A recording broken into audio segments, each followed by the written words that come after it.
एक बार फिर से आप सभी का स्वागत है। हम अध्ययन कर रहे हैं प्रकाशित वाक्य का और अब समय है कि हम उसके 19वें अध्याय 11वें वचन से आगे का अध्ययन करें।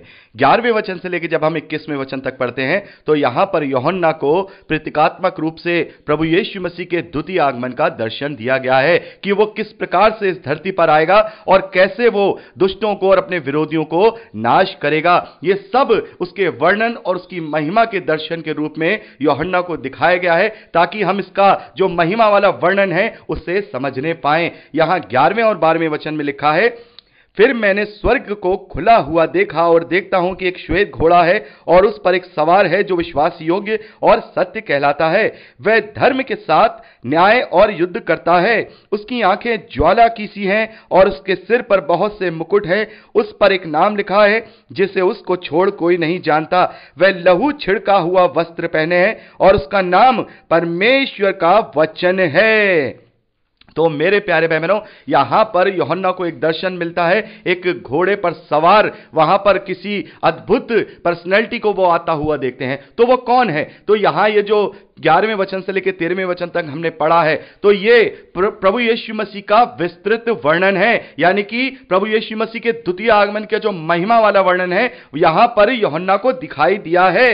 यहां पर श्वेत घोड़ा और उस पर सवार प्रभु यीशु मसीह है। घोड़ा किस बात को इंडिकेट कर रहा है यहां पर? जैसा कि हमने देखा, प्रभु यीशु मसीह जब इस धरती पर आए थे बलिदान होने के लिए तो उन्होंने बड़े ही अनुग्रह और प्रेम को हमें दिया, उन्होंने हमें क्षमा दी, उन्होंने बड़ी ही दीनता और नम्रता को दिखाया। जब वो यरूशलेम में विजय प्रवेश करते हैं तो वो एक गधी के बच्चे पर बैठ करके प्रवेश करते हैं। वो इस बात को इंडिकेट करते हैं कि मैं तुम्हें यहां जीवन देने आया हूं, मैं तुम्हें अनंत जीवन देने आया हूं, पापों की क्षमा देने आया हूं, अनुग्रह देने आया हूं। लेकिन इस बार जो प्रभु यीशु मसीह धरती पर द्वितीय आगमन में आएंगे तो इस बार वो अनुग्रह लेकर के नहीं आएंगे, इस बार वो गधी के बच्चे पर बैठ के नहीं आएंगे, घोड़े पे बैठ करके सवार होकर आएंगे एक राजा के समान। यहां पर प्रतीकात्मक रूप से वर्णन है। सचमुच में शायद ऐसा ना हो कि प्रभु यीशु मसीह घोड़े पर सवार होगा, क्योंकि उसे घोड़े पर सवार होने की जरूरत नहीं है। मैं तो यही समझता हूं कि यह सब प्रतीकात्मक रूप से यह बताया गया है ताकि प्रभु के उस महिमा का वर्णन हो सके। तो यहां पर घोड़े पर सवार होकर यानी एक राजाओं वाले व्यक्तित्व को यहां पर दिखाया गया है कि अब वो अनुग्रह देने नहीं आएगा, वो दीनता और नम्रता की बात नहीं करेगा, बल्कि यहां जो उसकी आंखें ज्वाला जैसी दिखाई गई हैं उसके क्रोध को, उसके न्याय को दर्शाती हैं। जैसा कि यहां पर लिखा है कि वो सत्य कहलाता है और वह धर्म के साथ न्याय और युद्ध करता है। अब यानी कि वो सत्य कहलाता है। हम तो जानते हैं प्रभु ही मार्ग, जीवन, सत्य है, वही सत्य है, यानी प्रभु यीशु मसीह सत्य कहलाता है। और वो न्याय के साथ लोगों को उनका प्रतिफल देता है। जैसा प्रभु यीशु मसीह कहते हैं कि सारा अधिकार मुझे दिया गया है और प्रभु ही सबका न्याय करेंगे। तो यहां पर उसके क्रोध को, उसके न्याय को और उसके प्रतिफल को यहां पर दर्शाया गया है। और उसके सर पर जो बहुत से राज मुकुट हैं, उसकी प्रभुता को, उसके राजाओं के राजा वाले गुण को, यानी कि अब वो इस धरती पर पूर्ण रूप से राज्य और शासन करने आएगा। यहां पर आगे लिखा है कि वह लहू छिड़का हुआ वस्त्र पहने हैं, यानी कि प्रभु यीशु मसीह जो यहूदा का शेर है उसने बलिदान होकर जयवंत हुआ। जैसा कि हमने 5वें अध्याय में पढ़ा कि उसने अपने आप को जयवंत किया है, तो उसका लहू इस बात को वहां दर्शा रहा है इंडिकेशन के रूप में। सचमुच में कोई वहां प्रभु यीशु मसीह आएंगे तो के शरीर पर लहू नहीं छिड़का होगा। यहां एक प्रतीकात्मक रूप से उसके बलिदान को, उसके जयवंत होने को दर्शाया गया है। और उसका नाम परमेश्वर का वचन है, यानी कि जो उस पर सवार है उसका नाम क्या है? परमेश्वर का वचन। और परमेश्वर का वचन क्या है? हम सब जानते हैं, प्रभु यीशु मसीह परमेश्वर का वचन है। यानी कि 11वें वचन से लेकर 13वें वचन तक जो महिमा वाला वर्णन हम पढ़ रहे हैं, यह प्रभु यीशु मसीह के लिए पढ़ रहे हैं। वो प्रभु यीशु मसीह अब बड़े क्रोध के साथ, न्याय के साथ इस धरती पर उतरेगा और अपने विरोधियों को अपने पिता के पांवों की चौकी कर देगा। आगे लिखा है, स्वर्ग की सेना श्वेत घोड़ों पर सवार और श्वेत और शुद्ध मलमल पहने हुए उसके पीछे पीछे है। जाति जाति को मारने के लिए उसके मुंह से एक चोखी तलवार निकलती है।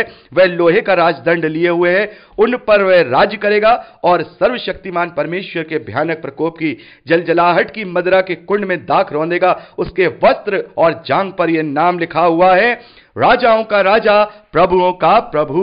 तो मेरे प्यारे बहन, हम क्या देखते हैं? प्रभु अकेला नहीं आएगा इस धरती पर। जब वो उसका द्वितीय आगमन होगा तो वो अकेला नहीं आएगा। जैसे प्रभु ने कहा मत्ती का सुसमाचार उसके 24वें अध्याय 30वें वचन में, तब मनुष्य का पुत्र का चिन्ह आकाश में दिखाई देगा और तब पृथ्वी के सब कुलों के लोग छाती पीटेंगे और मनुष्य के पुत्र को बड़ी सामर्थ्य और ऐश्वर्य के साथ आकाश के बादलों पर आता देखेंगे। तो मेरे प्यारे बहनों, जब प्रभु यीशु मसीह का द्वितीय आगमन होगा तो समस्त मानव जाति उसको देखेगी।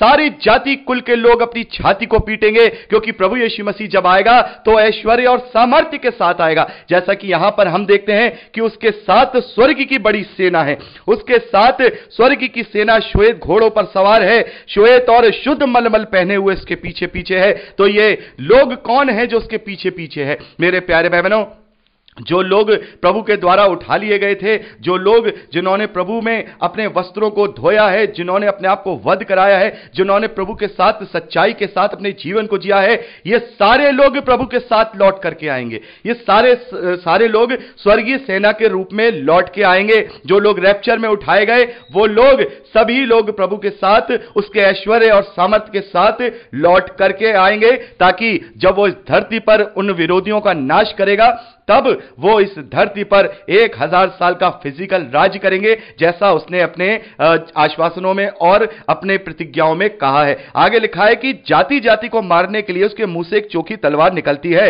वह लोहे का राजदंड लिए हुए है। तो मेरे प्यारे बहनों, अभी हम आगे पढ़ेंगे कि इस धरती पर वो अपने विरोधियों को पूरी रीति से नष्ट और नेस्तनाबूद कर देगा। तो यहां पर हम देखते हैं कि उसके हाथ में तलवार नहीं है।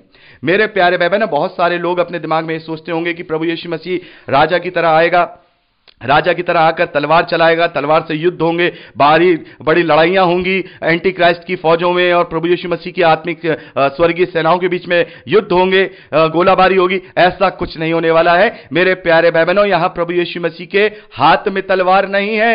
यहां पर लिखा है जाति जाति को मारने के लिए उसके मुंह से एक चोखी तलवार निकलती है, यानी केवल उसके शब्द से ही लोग मर जाएंगे। उसे किसी के ऊपर तलवार चलाने की जरूरत नहीं है। हम जानते हैं कि प्रभु यीशु मसीह स्वयं परमेश्वर का वचन है और वचन के द्वारा ही पूरी सृष्टि का निर्माण हुआ है और वचन के द्वारा ही सृष्टि समाप्त भी होती है। तो ये जो चोखी तलवार उसके मुंह से निकलती हुई यूहन्ना को दर्शन में दिखाई दे रही है, ये उसके वचन है। वो केवल आएगा और वचन कहेगा, जैसे परमेश्वर ने कहा और सारी सृष्टि की रचना हो गई, वैसे ही केवल वो बोलेगा और जितने उसके विरोधी होंगे वो नष्ट हो जाएंगे, वो एक लाश में बदल जाएंगे या कहेंगे वो मारे जाएंगे, क्योंकि उसके हाथ में तलवार नहीं है। मेरे प्यारे बहनों, बहुत सारे लोग ये सोचते हैं, तो मैं आज आपको क्लियर करना चाहूंगा, यहां कोई युद्ध लड़ाई झगड़ा नहीं होने वाला है। जब वो आएगा तो अपने वचन से ही, अपने मुख से निकले वचन से ही सबको नष्ट कर देगा, क्योंकि वो राजाओं का राजा है और प्रभुओं का प्रभु है। आगे लिखा है, और सर्वशक्तिमान परमेश्वर के भयानक प्रकोप की जलजलाहट की मदरा के कुंड में दाख रौंदेगा। यानी कि यहां पर अब वो जो द्वितीय आगमन में प्रभु यीशु मसीह आएगा तो कोई नम्रता दीनता लेकर के नहीं आएगा, बल्कि वो परमेश्वर की जलजलाहट की मदरा यानी पूरे क्रोध के साथ, अब वो कोई भी वहां पर बख्शने वाली बात नहीं करेगा। उसने बहुत अनुग्रह, बहुत प्रेम, उसने सब कुछ इस मानव जाति को दिया, लेकिन अब ये जो उसका रूप होगा ये रौद्र रूप होगा।